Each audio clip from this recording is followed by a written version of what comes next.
में बड़ी खबर, बांग्लादेश में मोहम्मद यूनुस सरकार का भारत विरोधी रंग अब सड़कों पर खुलकर दिखने लगा है।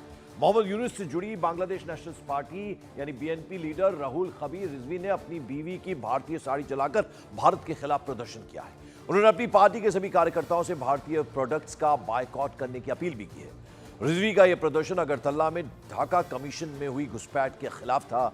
रिजवी ने साड़ी के साथ साथ साबुन, टूथपेस्ट से लेकर मिर्च और पपीते तक मतलब भारत के हर एक प्रोडक्ट का बायकॉट करने की अपील कर दी है। यानी खुलकर भारत का विरोध बांग्लादेश की सड़कों पर नजर आने लगा है। तो भारतीय साड़ी को जलाकर भारत का विरोध करते हुए नजर आए बीएनपी अब खुलकर प्रदर्शन कर रही है।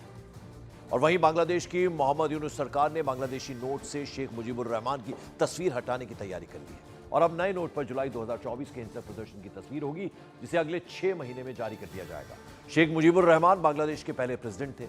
उनकी तस्वीर बांग्लादेश की करेंसी पर छपी है और उसे अब हटाने की तैयारी की जा रही है। ढाका ट्राइब्यूनल के मुताबिक बांग्लादेश सेंट्रल बैंक नए नोट छाप रहा है। इनमें जुलाई के हिंसक प्रदर्शन की तस्वीरें होंगी। अंतरिम सरकार के डायरेक्शंस पर 20, 100, 500 और 1000 टका के नए बैंक नोट में छापे जा रहे हैं, जिसमें से मुजीबुर रहमान की तस्वीर हटा दी जाएगी। यानी नए बांग्लादेशी नोटों में शेख मुजीबुर रहमान की तस्वीर अब नहीं होगी।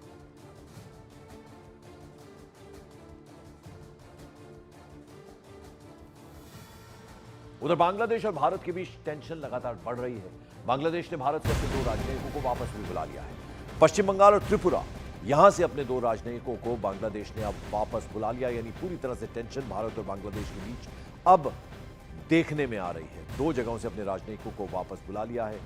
2 स्टेट्स हैं, पश्चिम बंगाल और साथ ही साथ त्रिपुरा।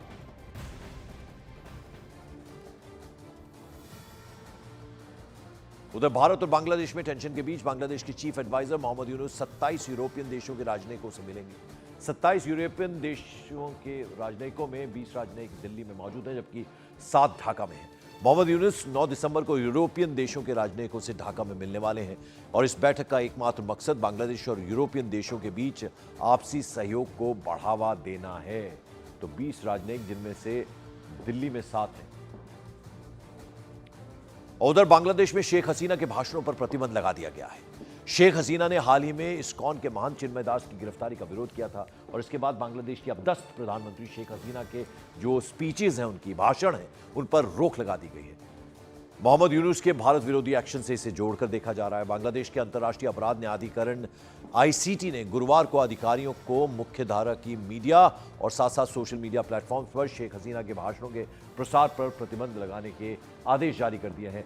न्यायाधिकरण पूर्व प्रधानमंत्री के विरुद्ध दर्ज मानवता के खिलाफ अपराध के मामलों की सुनवाई शुरू करेगा और यह आदेश हसीना के हालिया भाषण के बाद आया है, जो 5 अगस्त को देश छोड़कर जाने के बाद उनका पहला सार्वजनिक संबोधन था।